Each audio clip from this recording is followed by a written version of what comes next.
Hindi ko po alam kung saan ko dapat umpisan yung paghingi ko ng tawad. Pero, ayoko umiyak kasi baka sabihin ng iba, nagpapaawa lang po ako. But,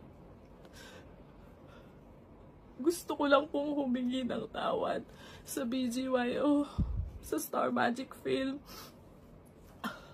sa ACES, sa lahat po na naging affected, na apektuhan sa hindi na pag-isipang ko, sa maling ugali, sa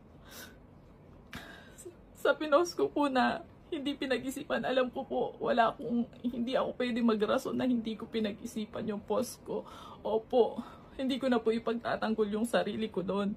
Alam ko po, nagkamali ako. Tinatanggap ko po na nagkamali ako. And humihingi po ako ng tawad mula sa puso ko. Kaya lang po ako nag-private ng mga social media ko. Dahil para sa akin na lang din po.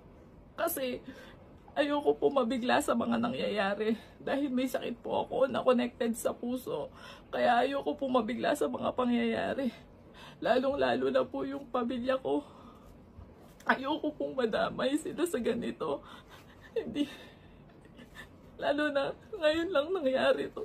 Yung mama ko may sakit pa po sa puso. Kaya ako, please lang po, kung meron po kayong dapat, ako na lang po. Huwag niyo na po. Huwag niyo na po tama yung pamilya ko. Ako na lang po sa akin na lang po lahat. Kaya ako lang naman po nagawa. Sa totoo lang po,